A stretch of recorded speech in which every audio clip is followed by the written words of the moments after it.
Welcome, everybody, to another installment of our Federalist Society podcast on presidential power and the executive. I'm joined here by my co-host, John Malcolm from the Heritage Foundation. John, how are you today? I'm doing great. It's always a fun time in Washington, but maybe not so much for Jim Jordan. And listeners of the podcast may not know, but actually there was a person-to-person meeting of the two Johns out in San Francisco last week. John was out here and we had a wonderful lunch at a French restaurant, usually inhabited by Willie Brown. And I thought maybe we would see Willie Brown in the wild. And so I took John there, but no such luck. But I hope the food was made up. It was good enough and made up for Willie Brown's absence. It was great. Good. So we've got a full agenda for today's podcast, but of course we will leave the last 15 to 20 minutes for questions and comments from the audience. I thought we'd be remiss before we get to the meat of the topics we're going to cover today, such as the district judge's gag order on President Trump and his defense team in the ongoing January 6th trial in Washington, D.C. We're also going to talk about the efforts to disqualify President Trump under Section 3 of the 14th Amendment. We're going to discuss the latest in the New York City fraud and criminal trials. Might get to Hunter Biden. But before that, we've got a lot of current events I thought worth commenting and discussion, which is the war in Hamas with Israel, and then also Republican efforts to try to pick a speaker, which foundered again today. So first, John, of course, the actual Hamas attacks, terrorist attacks on Israel don't really fall within the executive power part of our podcast, although I think President Biden is putting on full display why the framers concentrated the foreign policy and national security powers of the United States in a president so that a president could exercise leadership and act quickly. And so far, I think President Biden, who is, I think, just flying back from a quick trip to Israel today, has been quite stalwart in his defense of Israel. But it's also causing a lot of debate, heated discussion, thankfully no kinds of conflict, but in the law schools, in the legal profession, we've got stories, for example, of law firms rescinding offers of employment to students who have leadership positions or who have signed letters that have supported Hamas. Some of these statements and letters have gone quite far. For example, one student at NYU, I believe, had their offer rescinded by Winston and Strawn for saying something along the lines of, I entirely blame Israel for the terrorist attacks that took place about a week and a half ago. You also have my colleague, Stephen Solomon at Berkeley, writing an op-ed in the Wall Street Journal calling on firms not to hire students who are anti-Semitic as evidenced by support of the Hamas attacks. Even you had at least one judge who said they will not hire as a clerk, any student who signs the letters. You also have a lot of pressure on universities and law schools now to come out in favor of Israel, or at least more harshly condemning the attacks by Hamas, particularly at Penn Law School. Not Penn Law School, the University of Pennsylvania. You've had wealthy donors demand that alumni stop giving to the university. And you've had, I think, one or two major donors at Harvard University pull out, or at least suggest that they want to see the university take a stronger stand, including Larry Summers, the former president at Harvard. So, John, what are your thoughts on all this? Is this actually going too far in intruding on free speech rights of law students? Well, first of all, in terms of Biden and his commander-in-chief authority, I mean, he was over in Israel now, but, Iran is making noises about actually joining in the fight against Israel. And Biden has said if Iran joins in the fight, we might too. So we might see a robust use of his commander-in-chief authority. Hopefully we won't, but we will see about that. Look, you have your free speech rights if you're a U.S. citizen to say what you want, but that doesn't mean that there aren't consequences for what you say. I mean, I suppose I would have the right to say some racist screed or homophobic screed, and if Heritage decided as a result of that they wanted me gone, I don't have tenure rights like you do, which give me I give you a certain degree of latitude in terms of what it is that you can say or do. But actions have consequences, and so if you want to sign on to a letter or you want to make a statement like that, somebody can sit there and say bully for you, but you're not going to work here. Well, I have to say, I wonder whether our Democratic friends who've been quite hostile to the president's commander-in-chief power in matters of war are going to demand that Congress get to vote on the large supplies, not just resupply, but deploying military forces. 2 aircraft carrier groups and Marines have been sent to the region right offshore Israel, Eastern Mediterranean. Threats by the president, not threats, warnings to Iran and Hezbollah not to get involved. I assume that comes backed up with the threat of military force. Our usual progressive friends could demand that Congress have the right to declare war before President Biden actually uses force or even threatens the use of force in the Middle East against Iran, Syria, terrorist groups or not. I bet not. And I wonder how they reconcile this inconsistency on the Constitution with the past positions they took under President Trump or President Bush. Actually, at the moment, it might be difficult for Congress to act because there is no Speaker of the House unless Patrick McHenry is given additional authority to consider bills. And there's already some talk about giving him that in order to pass emergency bills providing aid to Israel. As a realpolitik matter, since I think everybody, with the exception of Alexandria Ocasio-Cortez and Ilhan Omar and Rashida Tlaib, just about everybody else is supporting Israel. My guess is that if it went to Congress looking for support, that the president would get it. But whether he's going to do it or not remains to be seen. Hopefully it won't come to that.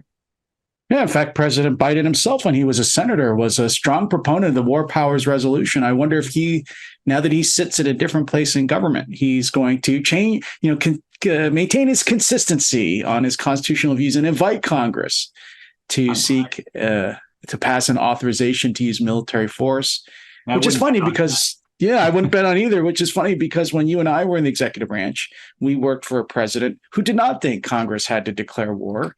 But he went and asked for authorizations anyway, even though he didn't think it was constitutionally necessary. Well, John, you just mentioned what's been going on in the House. And also today, just now, this morning, or this, I guess in your time here this morning, there in Washington this afternoon, Jim Jordan lost his second vote to be Speaker. What the hell is going on there, John? Are we going to have to see Donald Trump become Speaker or Newt Gingrich? I've heard people saying, bring Newt back. What can you explain what is going on here? Maybe, does it really matter? Who cares who the speaker is exactly? Does it really make a big difference? Well, I think it does matter in terms of whether you're going to be, how much you're going to be negotiating with Hakeem Jeffries and the Democrats. I don't know where this is all going to end. So, Kevin McCarthy was out. It only takes one person to file a motion to vacate the chair. That ended up being successful because the Democrats sided with, the 7 Republicans that wanted to oust him, and they're having a devil's own time getting a new speaker. I don't know whether Jim Jordan is going to try to change minds. He went down in terms of the second vote. So the first time around, he failed to get 20 Republicans to vote for him. With the second vote, he failed to get 22. There were a couple who switched over to Jim Jordan, but there were more who switched away from Jim Jordan with respect to the second vote. So, they're going to caucus now and try to regroup, and Lord alone knows what will happen. And of course, the clock is ticking in terms of the continuing resolution running out. So November 15th, we'll have another potential government shutdown.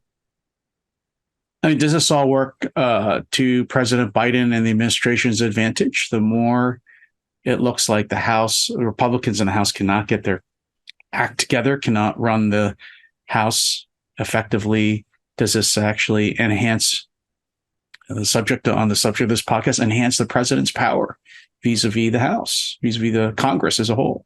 Yeah, it could. I don't tend to look at, gaze with a political view into my crystal ball, but it certainly, when the Republicans appear to be having dysfunctionality, it detracts from other things that are going wrong with the administration, makes the public think, well, maybe we shouldn't turn power over to these guys since they can't quite get their act in order. But we'll see. Look, if they end up picking somebody who is a strong conservative and articulates positions well, and then they can turn that around. But at the moment, I would say these are not good days for Republicans. It also, I think, also makes it actually, although from a partisanship level, I'm sure Democrats are enjoying this. I think it also makes the job for the Biden administration harder. It intersects, for example, with what the last topic we're talking about, President Biden's ability to exercise leadership in the Middle East. But he's going to have to come back to Congress because of the power of the purse to get more funds and supplies authorized for Israel. He also wants to come back to Congress to get renewed funding for Ukraine. If the House is in disorder, how is it going to be able to be a good partner to the executive branch and foreign policy? Well, my guess is they'd come together on Israel and Ukraine. I kind of doubt it, but we'll see. Yeah. Okay, well, let's turn away from immediate events and return back to some of the topics we'd actually planned on discussing before today. And so the first one is the gag order that was issued by the district judge, Judge Chutkan, in Washington, D.C. on the January 6th criminal case that's been brought by special counsel Jack Smith against Donald Trump. Judge Chutkan, for example, said, it was interesting. She said not only is President Trump not allowed to criticize or attack the judge, the court staff, the prosecutor, and the prosecutor's staff, but he's also not allowed to say things about the witnesses. So I think the most striking thing is that she said that President Trump certainly can. It's hard. It's not clear exactly what the line is. President Trump, I think, is allowed, for example, to criticize Mike Pence, but he's not allowed to criticize Mike Pence in terms of his involvement on the events of January 6th, correct. In terms of what he would testify to in court. President Trump, of course, and his lawyers are saying they're going to appeal this as a violation of his free speech rights. So, John, what do you think of her order? Does it go too far? Is it consistent with the way the management of a court's management of the trial itself, or does it actually violate the free speech rights of the president? I think it former did. President. Yeah, I think it did go too far. I mean, look, as she points out in her order, is that you're entitled to have a fair trial, an orderly trial without witness intimidation, and so it can entrench on First Amendment rights. But when she said that things like a robust voir dire, jury sequestration, limiting instructions wouldn't suffice here, I'm a little skeptical. I mean, John Laurel, Donald Trump's attorney, said, not only are you entrenching on his First Amendment rights, but really you're doing the Biden administration's work by preventing him from effectively campaigning for president. She's made it very, very clear that March 4th trial date is not going to move under any circumstances. He has a pending motion to dismiss the case, claiming absolute immunity because these actions were taken while he was president. And he's promised he's going to file other motions. She's made it pretty clear that, she's not going to look very favorably on those, and this is going to go to trial. So, yeah, I mean, this was an incredibly broad order. So you can't criticize Jack Smith. Donald Trump has referred to him as deranged Jack Smith and a liar. You can't say anything about the court personnel. You can't say anything about anybody on the prosecution team. All you can do is say that, in your opinion, that this is a political prosecution. And she did say he can assert his innocence. He can say the prosecution is politically motivated. He can't criticize. He said he can criticize the campaign platforms or policies of his current political rivals, including Mike Pence. So if Mike Pence says something about Israel or Ukraine or something, he can say about that, but don't mention January 6th and Mike Pence in the same breath. She's saying that this has led to witness intimidation and death threats. There was somebody who was arrested for apparently calling her courtroom chambers and making death threats against the judge because she was assigned to this case. But look, the judge and the court personnel they're big people. These prosecutors know what they're up against when they are doing. Donald Trump is certainly using very harsh rhetoric. He hasn't called on anybody to be physically injured or hurt.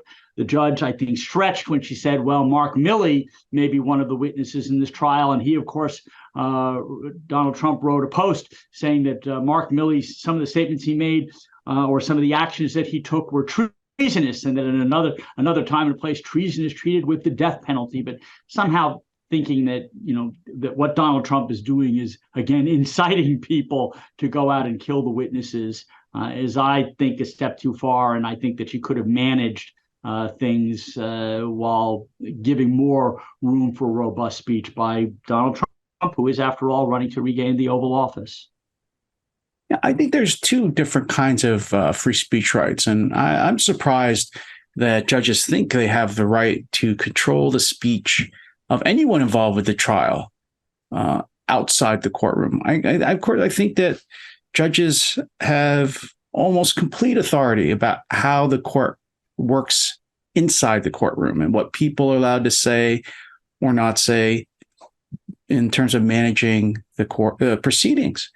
But I do not see why a judge has any authority under the free speech clause to control what people say outside the courtroom.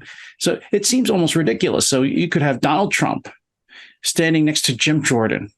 They could say exactly the same thing. Mike Pence is a traitor. He should not have, allowed the electoral vote count to go forward on January 6th. He should have stopped the vote count and allowed it to allow the count to go back to state legislatures. So Donald Trump could say that, and she has the authority to throw him in jail, for defying a court order.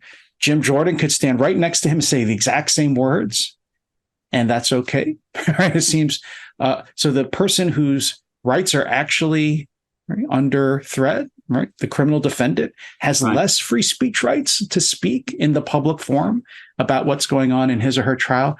I think that's a profound misunderstanding of this free speech clause. I actually think Trump has grounds to go up on appeal. Now, I know there's a Supreme Court case which might suggest that judges do have this right, but this is some kind of right to control speech by defendants and their lawyers outside the courtroom. But the examples you gave, John, are cases where I think there are cases where the speech is actually conduct, These are cases where, if you were threatening a juror, you could, we don't even consider that speech, If you're intimidating a witness, that's just normal, speech that's really part of criminal conduct. I could see where a court could say you can't engage in speech like that, but the law would already allow restrictions on that. Yeah, it's the commenting and attacking witnesses and what they say. I mean, could Johnny Cochran not go outside the O.J. Simpson trial and say, I think Mark Furman's a racist and we're going to show it in court? I think that I don't see how the judicial power should be construed to go that far. One other point go ahead, John. Just adding quickly, I mean, there's certainly no shortage of articles blasting Donald Trump for everything related to the allegations in this indictment. And he does have to be able to effectively represent himself. And after all, Mike Pence, who is still running for president, is up there in debates and sitting there and saying, I stood by the Constitution on January 6th, and what Donald Trump asked me to do is wrong. And effectively now Donald Trump has been prevented from responding to that, at least until this trial is over. I think there's a second type of free speech right, which I think Judge Chutkan, unfortunately, is paying very little attention to, which is the electoral campaign. The court's order will undeniably interfere with President Trump's ability to run for president, in which he is, in fact, by quite a large margin, the leading candidate to win the nomination of one of the two major political parties. and according to the polls you read, is either tied or ahead of the incumbent president. So again, how can the judge say, I'm just going ahead with, basically she says something like, I'm just going to go ahead with the criminal trial. I'm not really paying attention to the political campaign. Well, that also is interfering with his free speech rights, Donald Trump's free speech rights to engage in core political speech. Now, I'm not saying that, just because someone runs for office, they have a right all of a sudden start shooting people and not be held subject to the criminal justice system. But I think in a case like this, a district judge should exercise her discretion to be more conscious and be more respectful of the First Amendment rights involved in the political process. Now, on the other hand, she might be playing, as a matter of political strategy, right into Trump's hands, because she's only providing him more ammunition for his claim that he's being persecuted by the judicial system and the law enforcement system. And that law enforcement system, of course, ultimately works for the person he's running against for president in 2024.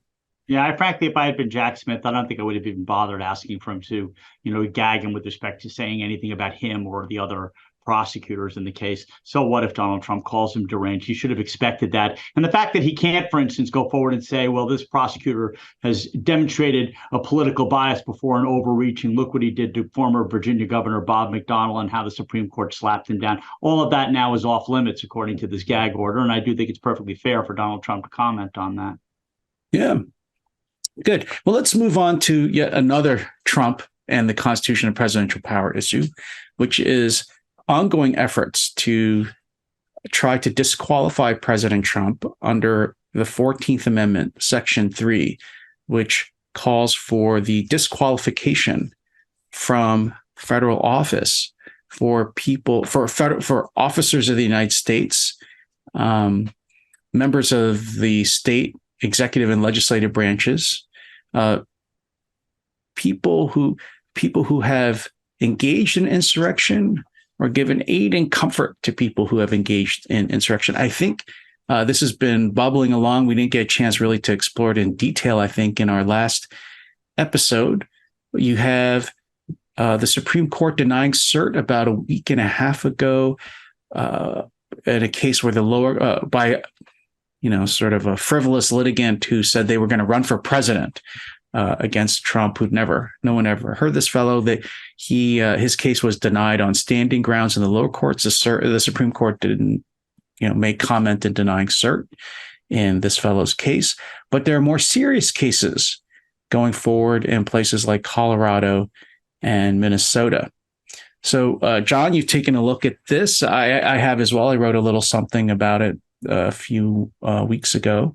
But what's your sense of the latest on this litigation, and what's your view on how this is going to turn out? So there actually, I think there are three of these cases, but in Michigan, there's also one pending there. And I also learned recently that there was a court. Well, I knew that Madison Cawthorn, there's an effort to keep Madison Cawthorn off of the ballot in North Carolina.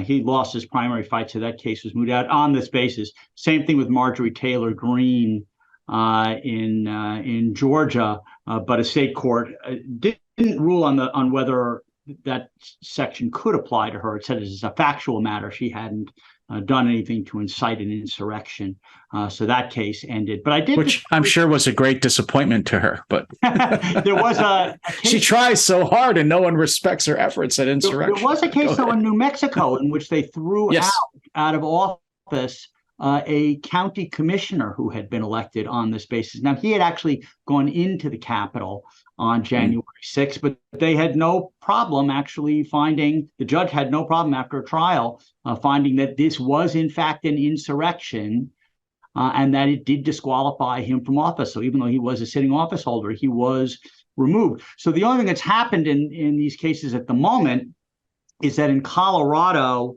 the judge, whose name is Sarah Wallace, has denied a motion to dismiss the case that's pending against him there, but for a very limited reason, which is that Donald Trump's raised several different reasons why this case should be thrown out, and has even said that, not only does it not apply to him, but that a court can't even make this decision, that it has to be Congress that has to pass legislation implementing that.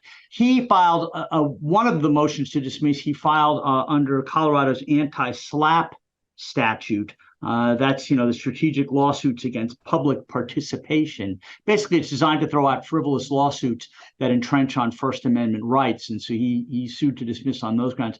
She denied that motion, but for a very limited reason, which is that there is a public benefits exemption under the anti-SLAPP statute, in which you have to assume that the plaintiff's claim is meritorious. And then you ask, if the plaintiff's claim was meritorious, would there be a significant public benefit that would override any First Amendment concerns? And she said, in this case, I have to assume that he engaged in participated in insurrection. I have to assume that it would be disqualifying. I have to assume that as a court, I could make that judgment. All I have to decide is, if all of those things were true, would this be a public benefit? And she said, yes, because you would be keeping somebody who is constitutionally disqualified from holding office off of the ballot. She said, I'm only ruling on that. I'm not ruling on any of the other pending motions. But this case is scheduled to go to trial on October 30th. Election officials in Colorado have said, you have to rule on this thing by early January, because we've got to print out ballots for the Republican primary in early March. And she has promised that she's going to issue a ruling. So I think these cases, I don't know exactly what's happening with the one in Minnesota or in Michigan, but I think these cases are on a fast track. The Secretary of State in Colorado has said, I'm going to take hands-off approach to this. I'll do whatever you tell me to do, Judge. But in my opinion, he participated in an insurrection, and this ought to be disqualifying. But I'm not going to remove him from the ballot unless you tell me I need to. So these issues they're on a fast track. And if one of these comes out against Trump, who is, by the way, an intervenor in this case, so he has some rights to be heard, then this is going to go on a fast track to the Supreme Court. And if he is kept off the ballot, I suspect that whether they want to take it or not, and I'll bet they won't want to take it, they'll have to take it. I know you didn't discuss the merits, John. I can't resist the going right to the constitutional text. There's a lot to say about that. Yeah, I have many copies of the Constitution hanging around. For some reason, I don't have my Heritage copy. I'm sorry, John. I, for some reason, have my Hillsdale copy on me right now. That's pretty good. And so if you took a look at the actual text of Section 3 of the 14th Amendment, and it says, no person shall be a senator or representative in Congress, or elector of president and vice president, or hold any office, civil or military, under the United States, right, or any state, who previously took an oath, and then goes on to say, to uphold the Constitution as a member of Congress or an officer of the United States or a member of any state legislature or executive or state of a judicial of a legislature. So the one thing which I think resolves this pretty cleanly on the text is that this does not mention the president, either as someone who is covered by the provision in terms of their past actions engaging in insurrection, right, or as an office you're not allowed to hold if, in fact, you did engage in insurrection. And I think that's important because I don't think that the president is an officer of the United States. There's a number of places in the Constitution that distinguish between officers of the United States and the president. And I don't think it's even that hard, because if you look at the text of Section 3 itself, it says people who are covered by this are electors for president and vice president, which means that if you just took out elector and you just had left president or vice president in there, it would obviously cover the presidency. So those are the founders, not the founders, the ratifiers of the 14th Amendment. It wasn't like they forgot to use the word president or vice president, because they specifically say you can't be an elector for president or vice president if you've engaged in insurrection. Yeah, no, look, there's a lot. One last thing, there's a Supreme Court case helpfully on this called Franklin versus Massachusetts. There's other precedents that say unless it's really clear that the president is to be included, you don't infer the president as being an officer of the United States. And so why should we go out of our way to try to read the president into a section of the Constitution where the text doesn't include him?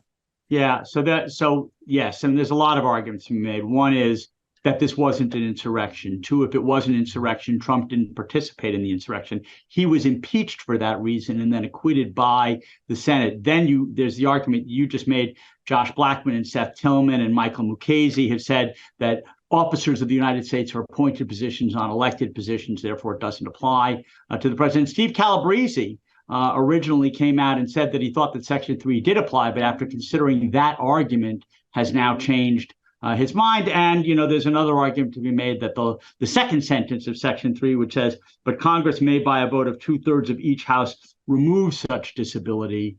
They did pass two amnesty provisions shortly after the Civil War that purported to eliminate this disability. Now, Will Bode and Michael Stokes-Paulsen argue that just essentially granted amnesty to everybody who participated in the Civil War, but that the disqualification provision still has a future-looking possibility that those acts didn't apply. But there's an argument to be made that effectively this section of the 14th Amendment has been rendered, null and void.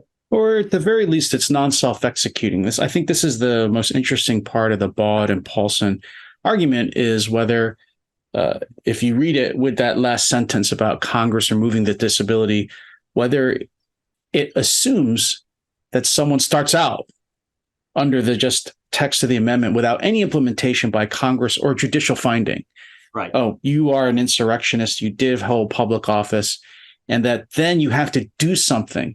Congress has to do something. The judiciary has to do something to remove the presumption, the finding of the 14th Amendment that you're barred from federal office.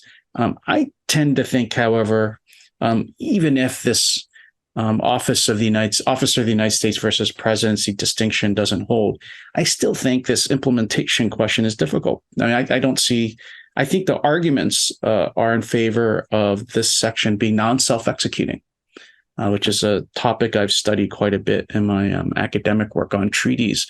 And there's a case by Chief Justice Chase immediately around this time of the ratification of the 14th Amendment, where he also thinks that the section is non-self-executing.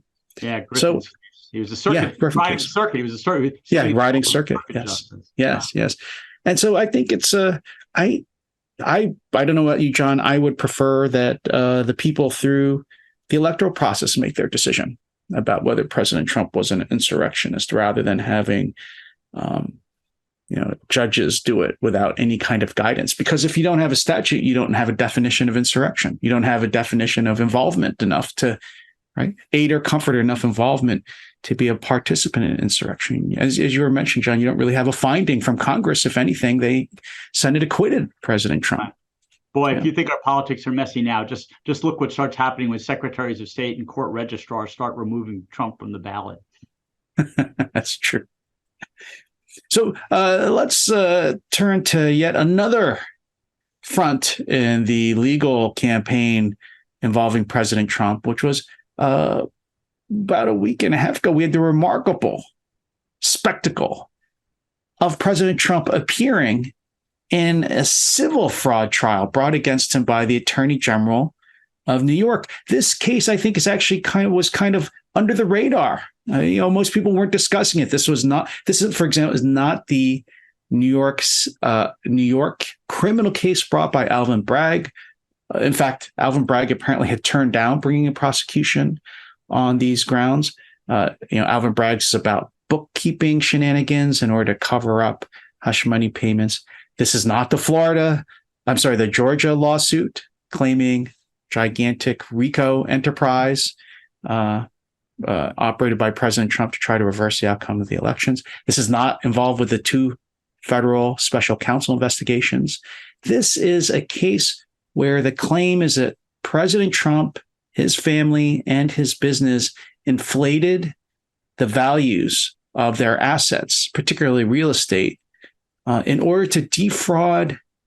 It's not exactly defraud exactly who is being defrauded, but the claim is that the state of New York's attorney general can bring a lawsuit on behalf of the people of the state that Trump engaged in fraud. And putting aside the substance of that for just one moment, you had the remarkable specter of President Trump showing up in person for 3 days of this ongoing trial, not saying anything in the courtroom, and then stepping out of the courtroom and then lambasting the attorney general, the judge who he said ought to be disbarred, I believe, the attorney general who he claimed was, out to get him.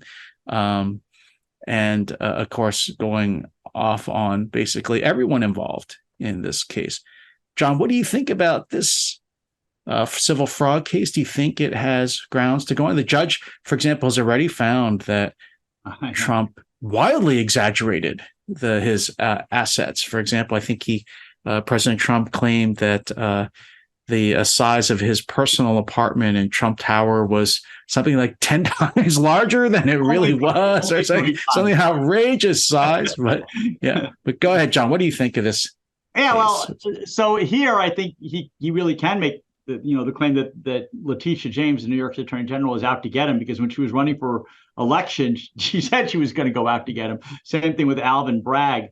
And by the way, this same judge, Arthur Ngoran, has also imposed a gag order against Donald Trump, but it was far more limited after Donald Trump said something about the judge's law clerk, claiming that he had an improper relationship with Senator Chuck Schumer. It is not going well for Donald Trump. I think he's back, by the way, in the courtroom. He wanted to appear for Michael Cohen's testimony. Michael Cohen was supposed to testify this week, but he's had a medical issue, so he's probably not going to testify until next week. But Trump, I think, showed back up for the trial yesterday. So her claim is that he has dramatically inflated his assets and personal worth to the tune of about $3.6 billion, and that he did it in order to get very favorable terms on bank loans and insurance. Now, here, no one ended up, they may have been, quote unquote, defrauded, and that they're going to say that they would not have issued these favorable terms, wouldn't have issued this insurance had they seen on these terms, had they seen his true worth. But they never ended up losing any money. All of these, insurance policies, the premiums were paid, no claims were made. All of the bank loans were paid off. The banks were made whole. But the attorney general is relying on a New York law that says if you engage in basically a longstanding practice of very, very shady business practices, she can go against you. And the judge has already ruled on the guts of the case by claiming that he had inflated his assets and engaged in fraud. I think he said it could be up by up to $2.2 billion, so a little bit less than Letitia James had alleged. But the trial is going on now. She's seeking $250 million in damages and seeking to bar President Trump, also his sons and other people connected with the Trump organization, from doing business in New York. And he ordered that the businesses be taken over by a special master, or an independent monitor who's a retired judge. But that part of his order has been put on hold by a court of appeals. But obviously, this really does imperil the Trump and Trump organization and its many holdings in New York City. So he is taking this extremely seriously. I have to say, after looking at the particulars of the case, I think Trump has already lost. I think that, many of the arguments you raised, I think, John, are ones of prosecutorial discretion, or areas that the courts, I think, are reluctant to get involved with. That. You're quite right. I mean, the attorney general, as well as the DA in New York City, said they were going to go after Trump. I don't know whether the courts would, though, say we're allowed to interfere with the prosecution because of that. It's almost, I think it's almost inevitable things like that will happen once you make the decision to start electing your prosecutors, which I don't think is the greatest idea in the world. Looking at Judge Engoron's finding before the trial even started, where he found on summary judgment on a lot of the issues that the prosecution was bringing, it did look like President Trump inflated the values of his assets. The thing that's interesting is, many people say, well, if nobody on the other side lost any money, how can you bring suit. New York has, and this is, puts, I think, Federalist Society members or people who are sympathetic to federalism in a hard spot because, right, commercial fraud is generally in the hands of states. Right. New York State wants to have a broad law allowing the attorney general to bring suit on behalf of the state and not have to prove individual loss on part of a defrauded party. That's up to New York State. It kind of actually reminds me of the way the SEC came up with the fraud on the market theory. In fact, if you look at why I think I read in some of the papers, the New York Attorney General and the New York courts have already, the New York courts have already upheld her argument in the past about this statute. And it's very similar to the fraud on the market theory for insider trading, for example, at the federal level, where the courts have said, the New York Attorney General, the state of New York has an interest in making sure there's truthfulness in the marketplace. Now, on the other hand, I think this is going to be terrible for New York, because if you're a wealthy corporation or businessman or businesswoman, why do you want to do business in New York City anymore after this, when you could do business in Florida, as Trump has done, if you have these attorney generals and DAs who are going to go after your business because they don't like your politics. Yeah. And it is, there's also the trial so far. I get the impression it hasn't gone terribly well. Two of the other defendants are the former CFO, Alan Wesselberger, who spent 5 months in prison, and the comptroller, whose name is Jeffrey McConney. And both of them have already testified that, yes, that Trump inflated these assets. And at least one insurer has come out and said, well, if we'd known the true value of his assets, we would not have issued this insurance. But the trial is supposed to go until December. I don't know what it is they're going to be doing until December. And I suspect Donald Trump and his sons and others will testify. And there have been some realtors, for instance, down in Florida, who have said that they thought that the valuations that Trump gave on, among other things, Mar-a-Lago and the Doral golf resort were perfectly reasonable. If anything, they were undervalued. And those were among the things where Judge Engoron said that they had dramatically inflated their value. I would also add, again, it reminds me in a way on the gag order, though, that and I think this is why President Trump shows up, because he doesn't have to show up. It's a civil fraud trial. He doesn't actually have to be physically present. It's still not clear whether he'll be a witness. But I think this all works to his advantage politically. I think he's already lost on the merits based on Judge Engoron's summary judgment decision, but he somehow has turned this to his political advantage. Right? It makes voters more sympathetic, again, to his claim that he is being singled out for legal action because of his political standing. They're playing into his hands in a way. I don't see why, again, all these judges and courts could all have these proceedings after the election. And by doing it before the election, it's hard to disagree that they are interfering with the 2024 elections. Yeah, I remember after the third indictment, before the Atlanta indictment came down, although everyone knew that the Atlanta indictment was imminent, Donald Trump said something like, well, this is great. If I get indicted one more time, that'll assure that I win the White House. And so, he certainly has turned this to his advantage. Well, John and I have many more issues to discuss, which means we're going to have another episode because we've now got to the 15 minutes we're reserving for audience questions.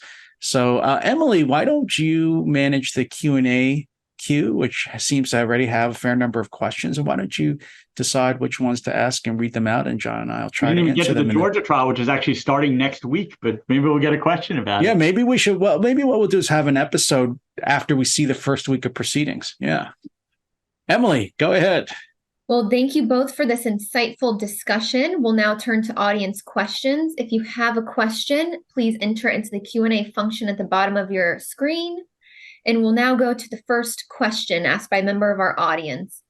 President Biden announced today that the United States is providing $100 million in humanitarian assistance for the Palestinian people in Gaza and the West Bank. Can you discuss President Biden's authority to send $100 million to Palestine without congressional approval? Well, I don't have in front of me the exact statute, but there are a variety of these statutes which give the president slush fund is too strong a word, but give him the authority to send money to countries that are experiencing extraordinary events, catastrophes. Usually the president has to issue some kind of declaration of some kind of emergency or great national interest at stake. The thing is that there often isn't a lot of money in these accounts. And that's why everyone assumes that President Biden is going to have to go back to Congress in the very near future to get these funds replenished.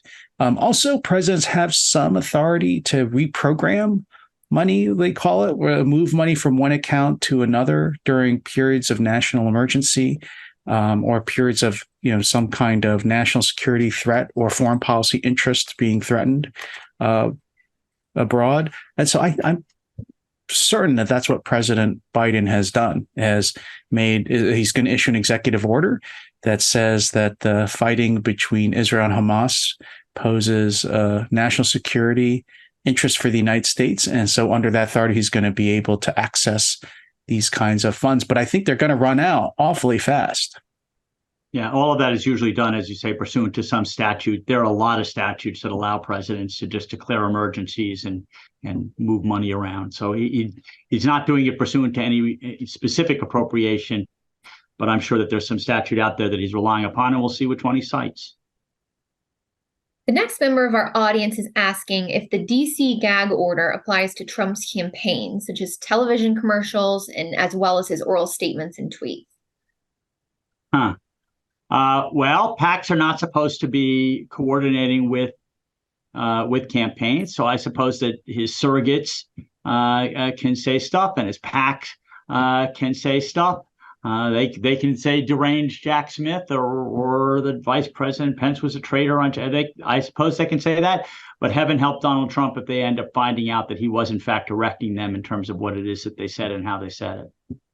But I think this also shows how the gag order goes too far in terms of the First Amendment. Suppose Donald Trump and Sean Hannity stand together, and Trump nudges Hannity and said, Go on, what we talked about. And then Hannity goes off on the judge, and the prosecutor says all the things that Trump's not allowed to say. She can't exercise jurisdiction over people who aren't appearing in her courtroom. She can't sanction Sean Hannity in any way, right? I mean, it just shows how she's gone way too far trying to control political activity outside the courtroom. I just have visions that that's what he's going to do. Yeah, no, I mean, what he could do is he could have an interview with Sean Hannity on Fox News, and Sean Hannity could say all this stuff, and then, Trump could, if he was clever, say, yeah, he would say, "You might think that I could not possibly comment." To quote from House of Cards, the greatest political miniseries in the history of television. So going back to the recent Bode-Paulson paper on the 14.3 issue, do you view their argument as a sufficient originalist argument?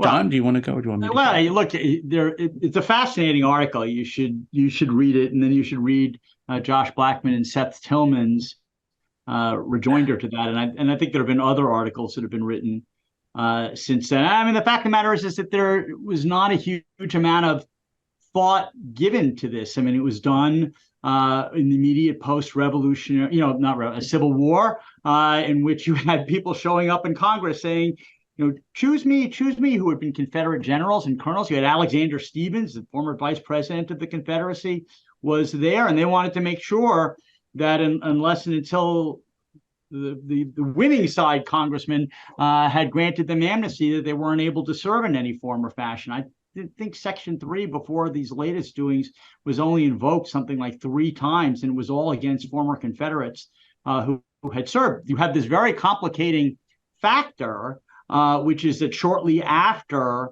this section came into being, there's this case that John referred to, the Griffin's case, in which Chief Justice Chase was the circuit justice and decided it. In that case, by the way, the facts of it were you had a guy who had been convicted of murder in state court, and the judge had been a judge throughout, during the time of the Confederacy, and been involved in upholding the Confederate Constitution and all of that stuff. Mm-hmm. And his argument was that the judge couldn't sentence him. The judge couldn't have a trial. The judge couldn't do anything because he was disqualified under Section 3 of the 14th Amendment. And Chase, in his opinion, said, well, whatever the Section 3 of the 14th Amendment means, it certainly can't mean that. And there's just not a lot out there. So, I mean, a lot of what Will Boat and Michael Stokes-Paulson do, some of it's original and some of it's just a textual analysis of the language that is used, in which they try to make the argument from a linguistic standpoint that this is self-executing. It's hard to determine what the original public meaning of all of this was, because there wasn't a lot out there, not a lot of discussion about this. Do you have a different take, John? No, I think it's a wonderful article. I really enjoyed reading it. I have a lot of respect for Will and Michael, and I would say 50% of the article is correct, that there is this clause. It doesn't apply just to the Civil War and Reconstruction. It applies to future insurrections. The 50% I think is not persuasive on an originalist basis is this question: is the president included, either as someone who participated in an insurrection or somebody, a class of office that you cannot hold if you participated in an insurrection? So I think that's one issue. The non-self-execution question, I think I don't think that they persuaded me, at least on originalist grounds, particularly when you have Chief Justice Chase, as John said, issuing an opinion pretty contemporaneously with the amendment itself. And, Chase was someone intimately involved with the Reconstruction Republicans and was a member of Lincoln's cabinet, one of the great abolitionist leaders of his time. And then I think one thing they assume in the article, at least, it's not originalist at all. It's just that they just assume Trump engaged in an insurrection. They believe January 6th was an insurrection. They believe it's obvious that Trump participated in it enough to fall within the terms of the amendment. And I think that's actually highly contested. And but nevertheless, I really enjoyed the article. I think everybody should take a look at it because it is a provocative piece of originalist scholarship. So Hunter Biden is currently facing gun charges and a tax investigation, and he may be faced with a third set of charges: his decision not to register as a foreign agent while working with companies in Ukraine and China. Senator Bob Menendez was recently charged for conspiring to act as a foreign agent. Are there parallels to the Hunter Biden investigation? And does this show political bias, or do the facts of these two cases clearly diverge from one another? I have no idea why David Weiss has not charged Hunter Biden with either. He's the only thing pending against him at the moment is this gun charge. He has not charged tax evasion or willful failure to file. He has not charged FARA charges. The statute of limitations clock is ticking on those. Again, I think it was a mistake to appoint him as a special counsel. I think that it was clear that he was trying to tank the case and offer a sweetheart deal to Hunter Biden. I don't know what's going on behind the scenes, but it's inconceivable to me that here he was representing all of these interests in Kazakhstan and Russia and Ukraine and China, clearly engaging in policies that were designed to influence the United States, lobbying on their behalf behind the scenes. It strikes me that he wasn't just appearing on some talk show and saying, what he thinks about Ukraine and what he thinks about Russia. He was doing this on behalf of special interests that were connected to the governments of those countries. I think the FARA violations seem fairly cut and dry, and DOJ, maybe they figured, okay, if we indict Senator Bob Menendez, we're going after a Democrat. We won't have to bother with Hunter Biden. I don't know why these charges haven't been filed. I think it's shameful that they haven't been. As originally inhabitant of Philadelphia, of course, I have to say there's an exception for New Jersey in all things. Yeah, well, this is the rule of law, but we have to have an exception for the craziness and corruption of New Jersey. Mm-hmm. But actually, I think in this case, and this is interesting, actually, whether a sitting member of the Senate can be prosecuted for a FARA violation. I don't think that's ever happened before, but that just points out how much easier the case against Hunter Biden is. Right? Hunter Biden's receiving, according to whistleblowers, maybe up to $20 million from foreign governments, foreign corporations, and their interests. What are they paying him for? I mean, what else are they paying? He's not an expert in oil and gas law, that's for sure. He's being asked to influence the government. And that's basically, right, those are the terms of the Foreign Agent Registration Act. Are you, in the employ or being paid by a foreign government or a foreign corporation involved with a foreign government in order to influence American public policy making?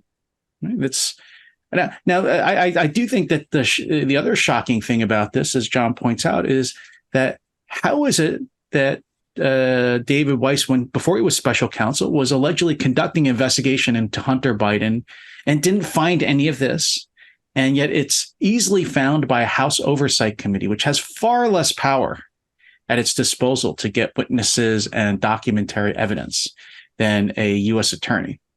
And the House found it like that. So I do agree, John. It does show, I think, again, that the Justice Department was dragging its heels with the Hunter Biden investigation and really wasn't planning to prosecute him for any of this. So the one thing, the actual case I would compare this to that's is not really Menendez. I think it was the Michael Flynn and prosecution, and then the Manafort prosecutions, where that's when you started seeing the statute really exhumed and started to be used against political figures in a way that it really hadn't before. But if you're going to go after Michael Flynn and you're going to go after Paul Manafort, how does Hunter Biden get a pass? Yeah, so Manafort got convicted on many charges, including FARA charges. There was also a Trump fundraiser named Baruti or something, I forget his name, who was also convicted on FARA charges. Michael Flynn, they got him to plead to making false statements, but allegedly they threatened both him and his son with FARA violations for lobbying on behalf of Turkey. The only thing that's sort of new about this, it's an interesting twist, is that Jim Comer and the House Oversight Committee, they're now going to Rob Hur, the special counsel who's investigating Joe Biden for his unlawful retention of classified documents, and saying, you really need to turn over these documents to us because we need to see whether these documents pertained to the countries where Hunter Biden was doing business, trying to tie Joe Biden from his time as VP to Hunter. We'll see how that all plays out. But I don't know why Hunter Biden hasn't been charged with FARA violations. Makes no sense to me. Emily, maybe we have time for one more question. One more question. So a member of our audience is asking, what, if anything, would stand in the way of Trump appealing the gag order to the D.C. Circuit or asking the Supreme Court for cert? I don't think there's really anything that stands in the way. And I think, as we're discussing, I think he has some legitimate grounds for claiming his free speech rights are being infringed. He hasn't been that successful in the D.C. Circuit so far. For example, he has made claims of executive privilege and attorney-client privilege against the January 6th Congressional Committee, and he lost pretty resoundingly there and lost at the Supreme Court as well. But I think here his claims are actually stronger, and certainly to the extent they apply to say President Trump can't discuss Michael Pence's involvement January 6th at a Republican primary debate, for example. I think he has very strong First Amendment grounds. And maybe, and just one last point is, even though this is a divided Supreme Court, even though the lower courts are divided, they do seem to agree on free speech issues. That's one area where liberals and conservatives both have come together. And so maybe Trump's prospects for a free speech claim against this gag order would be stronger than they have been in these other cases he's lost in this venue. Yeah, no, I think that's right, with the exception of religious speech, like the 303 creative case. That still divides the Supreme Court. But on stuff like this, there's nothing to prevent him. Just the clock's running. I mean, March 4th is around the corner, and he's involved in an awful lot of cases. But yeah, I suspect he will appeal it immediately, and we'll see what they do. So on behalf of the Federalist Society, thank you both for joining us for this great discussion today. We look forward to the next episode in the series. Thank you also to our audience for joining us. We greatly appreciate your participation. Check out our website, fedsoc.org, or follow us on all major social media platforms @FedSoc to stay up to date with announcements and upcoming webinars. Thank you once more for tuning in, and we are adjourned. Thanks, everybody. Bye.